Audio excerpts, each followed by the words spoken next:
8h30 sur Al-Oula, ravi de vous retrouver pour cette nouvelle édition à la une ce soir. Aide sociale directe, l'opération de soutien au pouvoir d'achat des catégories précaires bat son plein. Des allocations familiales qui fixent le cap de l'édification de l'État social. Un modèle performant et inclusif, impact direct sur les citoyens. Nous en ferons le décryptage avec notre consultant Moustapha Sahini. Après des mois à sec, la pluie est de retour. Des précipitations pas forcément synonymes de bonnes nouvelles pour les agriculteurs. De quoi plomber le moral des travailleurs de la terre qui espèrent des pluies plus abondantes pour limiter les dégâts de l'actuelle saison. Reportage à suivre à Ifrane et Zahir. Ils injectent un nouveau souffle à l'art de la photographie. 18 jeunes artistes exposent leurs clichés à Casablanca. Leur point de vue donne à voir des mises en scène intimes et spontanées de ce qui fait l'intersection entre l'humain et le 2.0. Tous concourent pour le prix Moustaqbal, focus sur leur création en fin de journal. Bonsoir. Le soutien au pouvoir d'achat des ménages en situation de précarité est déployé. L'opération de versement de la première tranche des aides sociales directes se déroule avec une grande dynamique dans l'ensemble des régions du royaume. Des allocations familiales de 500 dirhams perçues par plus d'1 million de Marocains, soit près de 3,5 millions de personnes répondant au seuil d'éligibilité requis du registre social unifié. C'est un reportage de Nisrine Austar. Les aides sociales directes, un chantier social immense, fruit d'une vision royale érigeant la famille au centre de ses préoccupations. Depuis son lancement début décembre, la plateforme digitale consacrée à l'enregistrement des bénéficiaires potentiels a enregistré 1 900 000 demandes, un chiffre amené à grimper dans les jours qui viennent. L'initiative est excellente. J'ai reçu un message sur mon portable m'informant que je peux désormais recevoir le montant qui m'est destiné. Tout est bien organisé. L'initiative tombe à point nommé. Je peine à joindre les deux bouts. L'aide en question m'est précieuse. Parallèlement à la concrétisation de cette première tranche, le dépôt des dossiers reste ouvert aux familles répondant aux conditions d'éligibilité. Le dossier de cette femme, par exemple, remplit tous les critères. Seul bémol, elle n'est pas encore inscrite sur la plateforme. Elle peut toujours se rattraper.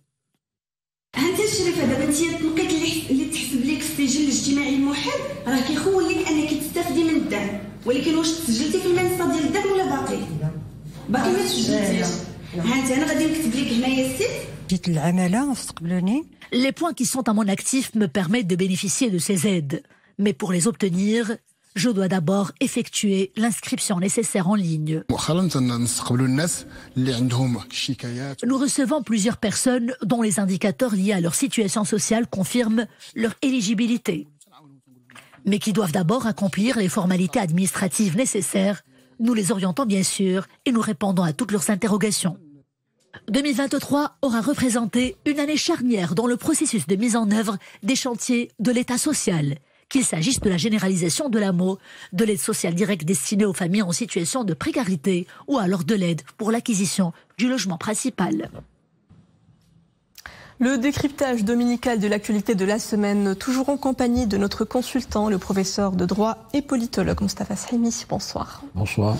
Alors, le versement des aides sociales directes aux ménages en situation de précarité se poursuit. Le programme vise à asseoir un système solide qui assure un appui financier aux franges nécessiteuses de la population. C'est un nouveau jalon vers l'édification de l'État social. Oui, vous avez raison de le relever. Je serais tenté de dire enfin du social et du social concret. Parce que depuis 2 ans, qu'est-ce qu'on a eu? On a eu un discours officiel du gouvernement sur l'État social, la protection sociale, etc. C'est suite d'ailleurs à une vision royale développée depuis 3 ans sur cette philosophie sociale qu'il faut mettre en œuvre. Donc enfin, ce gouvernement s'attelle concrètement à ce dossier avec la mesure prise d'une aide mensuelle 500 directe, une aide mensuelle directe donnée donc à ceux qui sont éligibles. À noter qu'il y a 3 500 000 personnes qui a été identifiées sur la base d'une méthodologie très sophistiquée, qui a conduit au registre social unifié. Sur ce total, pour l'heure, il y a 1 200 000 donc bénéficiaires. Alors c'est extrêmement important, c'est une aide de 500 dirhams, elle est modeste, mais ça aide les ménages qui ont de faibles revenus ou pas de revenus du tout, même dans certains cas, et c'est un bon signe, et c'est une année qui démarre donc avec ce bon signe. J'ajoute un autre élément qu'on n'a pas relevé, c'est un processus de basculement de la vie sociale vers la digitalisation. On avait une première séquence, vous en souvenez, avec les années Covid 2020, 2021 et même 2022, etc., où pour des raisons sanitaires, il fallait évidemment adhérer à ce processus-là. Maintenant, c'est un autre processus qui s'enclenche et c'est extrêmement important parce que c'est une avancée qualitative dans le mode de gouvernance. Et donc, nous passons à la digitalisation et les citoyens adhèrent aujourd'hui à ce processus-là. En plus, ils y ont intérêt. Et puis cet autre programme qui réédifie l'accès à la propriété au Maroc, le programme d'aide directe au logement qui est entré en vigueur cette semaine via une plateforme digitale d'ailleurs dédiée, Dam As-Sakan, avec un dispositif qui consacre les principes de solidarité et d'équité sociale entre les différentes franges de la population. Le filet social se renforce. Là aussi, le filet social et qui atteste la nécessité pour ce gouvernement de prendre en charge ce dossier. Il y a un gros déficit en matière d'habitat, vous le savez, il y a plus de 1 500 000 personnes qui sont dans cette situation une demande de plus particulière, donc une demande, et l'offre n'est pas toujours correspondante donc à la demande. Il y a eu les logements économiques dans une autre législature, tout ça avec des résultats discutables d'ailleurs, mais ça a été une avancée. Aujourd'hui, c'est extrêmement important parce que c'est une aide directe. La difficulté pour ceux qui n'ont pas de logement, c'est quoi? C'est de pouvoir accéder à un logement. Et pour ça, il faut un apport. Et quand vous êtes dans une situation précaire, il est difficile d'avoir un apport de 20-30% pour acheter un appartement, etc. D'où ce geste symbolique important du gouvernement, décidé par le souverain, il faut le dire, donc d'une aide directe, 200 000 dirhams pour les logements, donc de moins de 300 000 et de 70 000 dirhams pour les autres logements. Ce qui est important à relever, c'est que c'est une aide directe qui n'est pas donnée à ces primo-accédants, si je puis dire. Ils vont pas aller dans une administration recevoir un chèque 100 000 dirhams pour un logement. C'est une aide qui est sécurisée suivant de la base de procédure. Ce système est géré par qui? Il est géré par la CDG et la Caisse nationale de retraite et d'assurance, donc des organismes qui ont une totale compétence pour ces choses-là. Ensuite, il est sécurisé parce qu'il est accompagné par l'office de notaire, et donc c'est extrêmement important que cette mesure-là, qui va permettre à des centaines de milliers de personnes d'accéder enfin au rêve de toutes les familles précaires, la propriété. Et de la classe moyenne également. Oui, bien sûr, tout à fait. On en arrive, professeur, au troisième axe de notre décryptage de l'actualité de la semaine. L'eau, la ressource se fait rare et pèse sérieusement sur la sécurité hydrique du Maroc. 5 années consécutives de sécheresse, de quoi plomber le moral des agriculteurs. Le cumul pluviométrique des 90 jours est préoccupant. Il est de 21 mm seulement. Heureusement, la pluie a fait son retour timidement cette semaine. Des précipitations bienfaitrices qui ravivent les espoirs des agriculteurs. Exemple dans ce reportage à Ifrane et Zahir, il est signé Zakaria Mokinbillah. Elles n'ont duré que 24 heures, pourtant leur effet est bien visible. Les dernières précipitations et chutes de neige dans la province d'Ifrane ont gonflé le débit des affluents de rivières et cours d'eau. Une manne hydrique bénéfique aux cultures. Cependant, pour les professionnels, il en faudrait davantage pour espérer sauver les meubles. Nous attendions ces pluies depuis longtemps et sont loin d'être suffisantes pour les cultures d'orge et de céréales. Ces pluies tombent à point nommé en cette période de froid. Elles ont un impact bénéfique sur les cultures et le pâturage. Ces précipitations sont loin de compenser le déficit au niveau des retenues des barrages. Leur taux de remplissage ne dépasse pas 23%, soit une baisse de 7 points par rapport à l'année dernière. Ce qui impacte les charges de production agricole et d'élevage. C'est le cas de la région de Zahir. Pour les éleveurs, les prix du fourrage augmentent de plus en plus. Cela affecte nos activités et impacte le revenu de nos employés. Parmi les solutions envisagées, les stations de dessalement. Un programme ambitieux qui devra donner ses résultats à partir de 2027. En attendant, les yeux des agriculteurs sont rivés sur le ciel. Professeur Sahimi, la pluie a fait une apparition, néanmoins elle apporte un précieux bol d'oxygène aux végétations locales. Quelle piste pour sécuriser les ressources hydriques nationales face à ces cycles répétitifs de sécheresse? Il y a eu peu de précipitations, il faut le dire. Dérisoire. Eh oui, voilà, peu de précipitations. Alors la question hydrique, je vais être interpellatif si vous le permettez. Ça fait 20 ans qu'on en parle. Moi, j'ai le souvenir de d'écrits, de mise en garde, d'alertes depuis plus de décennies sur le stress hydrique. Et c'est un processus dans lequel on s'est installé sur la base de travaux faits d'ailleurs par des nationaux sur place, des spécialistes qui ont attiré l'attention, que de travaux d'organisations internationales. Si bien qu'aujourd'hui, nous sommes dans la liste finale des pays où il y a le plus de ce stress hydrique. Il y a une liste de 30 pays qui sont en queue de classement et le Maroc qui figure avec une consommation moyenne par habitant au Maroc, 500 mètres cubes. C'était 5 fois plus il y a 20 ans. C'est vous dire la situation. Autre interpellation, je rappelle qu'il y a eu en 2020 un plan national pour faire face à cette situation de stress hydrique. Et c'est un plan national qui devait se décliner sur 2020-2027. Nous sommes à mi-parcours.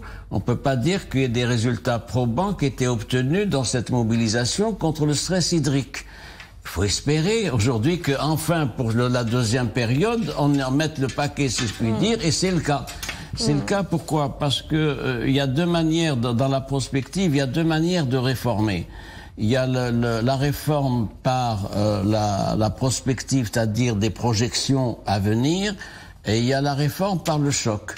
Nous sommes dans ce schéma. C'est parce qu'il y a cette forte contrainte majeure d'une situation hydrique préoccupante, gravissime, même depuis 5 ans, avec 5 années de sécheresse, que enfin les pouvoirs publics s'attellent à une définition d'une politique avec un certain nombre d'instruments.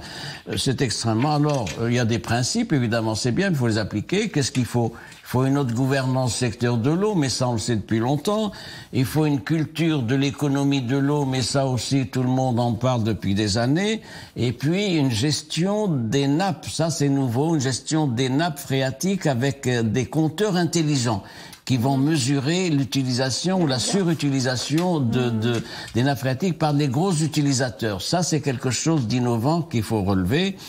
Et puis, il faut également se préoccuper, c'est dans le programme du gouvernement aujourd'hui, il faut lui donner acte de cela, l'évaluation des performances dans des différents bassins.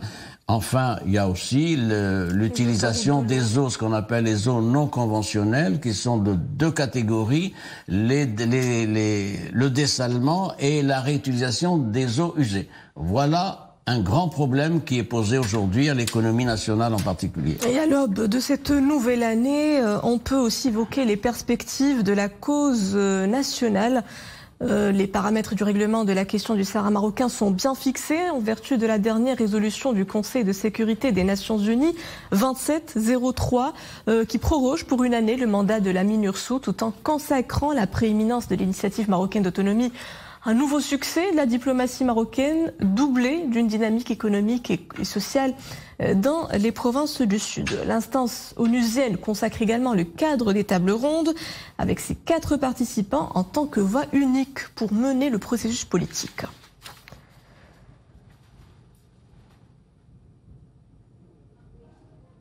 Professeur, quelle perspective en 2024 pour ce conflit résiduel qui n'a que trop duré ? Vous avez résumé les acquis. Ils sont importants, c'est ceux de la résolution 2703 du Conseil de sécurité en date du 30 octobre 2023. Et il y a des principes et des paramètres de négociation. Les principes, c'est la prééminence de la proposition marocaine déposée au Conseil de sécurité le 11 avril 2007 et continuellement consacrée comme la seule option de solution. elle a été qualifiée tout le temps dans toutes les résolutions du Conseil de sécurité comme étant sérieuse, réaliste, crédible, etc. et pouvant conduire donc un règlement négocié. Deuxième élément à prendre en compte, c'est le format. Ça, c'est les principes. Bien, le format, il y a eu 2 tables rondes. Avec les 4 parties, Maroc, Algérie, Mauritanie, mouvement séparatiste, en décembre 2018 et mars 2019 en Suisse. Il était question d'une 3e table ronde à l'époque, qui était prévue juillet, mais l'émissaire personnel avait démissionné à l'époque. Nous sommes aujourd'hui dans une situation qui est préoccupante pour le Conseil de sécurité. Il y a des acquis, il y a des résolutions, il y a un cadre, il y a des paramètres. Qu'est-ce qu'il faut faire? Il faut relancer le processus de négociation sur la base de quoi? Sur la base de la table ronde, puisque ça a été validé précédemment, que c'était toujours consacré par le Conseil de sécurité. Sur la base également du soutien au travail, de facilitateur, de l'envoyé personnel, secrétaire général de l'ONU, Staffan de Mistura. Qu'est-ce qui bloque aujourd'hui? D'ailleurs, M. Antonio Guterres l'avait dit. Voici quelques mois, lors d'une conférence à Sciences Po Paris, etc., il a dit c'est bloqué par ceux qui bloquent. Ce qui lui avait valu d'ailleurs de vive réaction de la presse algérienne en passant. Mais ce qui bloque, surtout, c'est l'Algérie exclusivement. L'Algérie est sortie du processus de négociation en disant qu'il n'était plus valable, qu'il n'était plus recevable. Le mouvement séparatiste a suivi évidemment comme d'habitude. Et donc, il faut absolument que la communauté internationale se mobilise pour pousser l'Algérie à se réinsérer dans ce processus de négociation. Je note pour finir un élément intéressant, c'est la prise en main par l'administration américaine actuelle de ce dossier du Sahara marocain. Il y a eu 2 visites du secrétaire d'État adjoint pour le Proche-Orient, Joshua Harris, en septembre. Il a fait donc Rabat, Alger et il a vu le dirigeant du mouvement séparatiste. En décembre, il n'a fait que Rabat et Alger. C'est quand même intéressant, ça prouve qu'il a pris conscience du fait qu'il y a un interlocuteur, un responsable, c'est l'Algérie. Et le ministre algérien des Affaires étrangères à TAF a dit que son pays subissait de fortes pressions de l'administration américaine pour se réinsérer dans ce processus-là. C'est un élément qu'il faut évidemment prendre en considération et ça prouve qu'il y a une mobilisation tout de même de l'administration Biden pour faire avancer ce dossier. C'est d'ailleurs l'état d'esprit de tous les membres du Conseil de sécurité. Même le représentant français au Conseil de sécurité, dans son explication de vote le 30 octobre, avait dit, outre le soutien historique de son pays à la cause nationale, il avait dit que ce processus doit avancer. Donc il y a là une impatience de la communauté internationale et l'Algérie doit être mise devant ses responsabilités. Je vous remercie, professeur Mostafa Sahimi, pour tous ces éclairages. Cannes 2023, l'équipe nationale marocaine de football est arrivée aujourd'hui à San Pedro, ville du sud-ouest de la Côte d'Ivoire, pour participer à la 34e édition de cette Coupe d'Afrique des Nations qui aura lieu du 13 janvier au 11 février.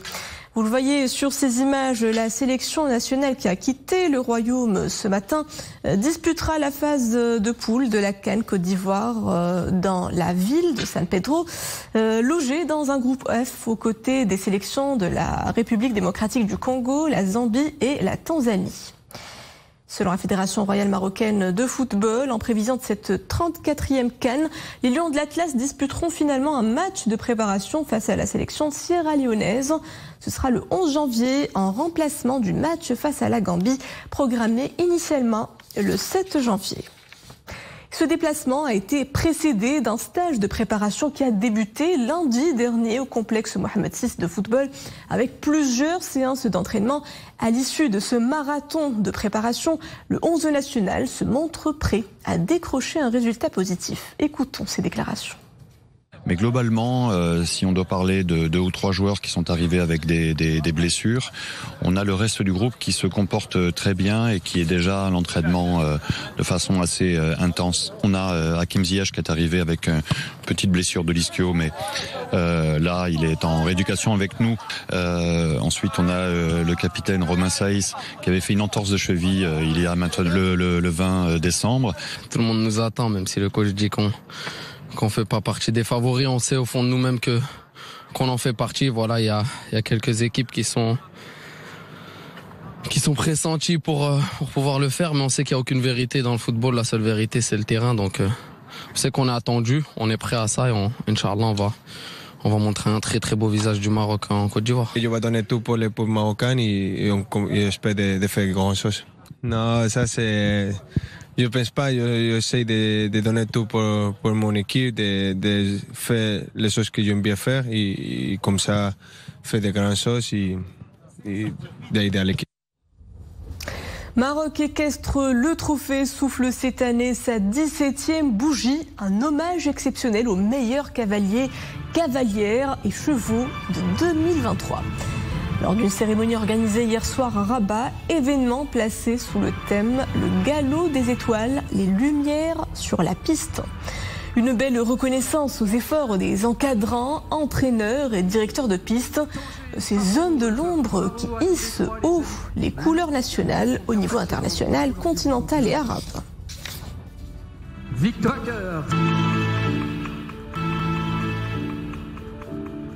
Jolie bouille, justement, des champions.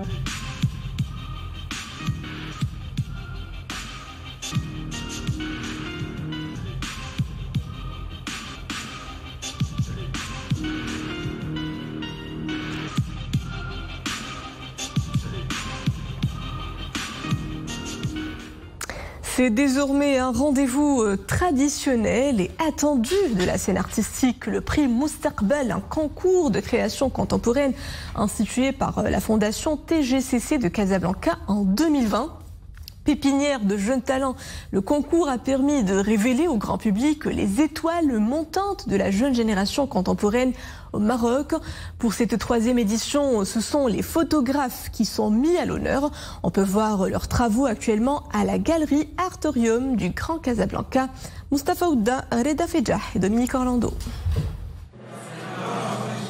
Ce qui frappe d'emblée dans cette exposition collective de photographes encore très jeunes, c'est justement leur nombre plutôt élevé à y prendre part.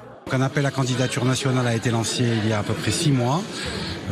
Nous avons réceptionné à peu près 95 dossiers et il y a eu à peu près 18 artistes shortlistés dans 3 catégories différentes. Une catégorie de photographie prise avec le téléphone mobile, une catégorie de photographie prise au procédé ancien, c'est-à-dire argentique, et une catégorie dite numérique, c'est-à-dire les appareils que nous connaissons tous aujourd'hui.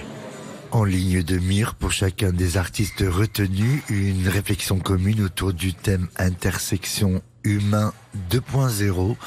Quelle est la part de l'indépendance artistique de chacun face à la pression des réseaux sociaux et de la digitalisation de l'information?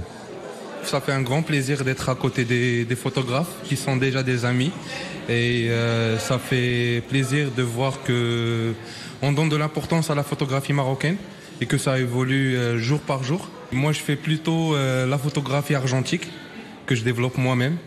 Et c'est de la photographie en couleur et en noir et blanc. L'argentique, c'est surtout pour garder l'importance du moment. D'un simple geste et d'un simple clic, nous voici donc dans l'instantané d'un tout nouveau domaine d'expression qui repousse les limites des médiums traditionnels. Un territoire inédit et surprenant qui offre à l'imagination une palette toujours plus vaste. Et c'est l'escale de fin de ce journal. Je vous remercie de l'avoir suivi. Le retour de l'information en langue arabe est à 20h30. Excellente suite des programmes à tous sur Al-Oula.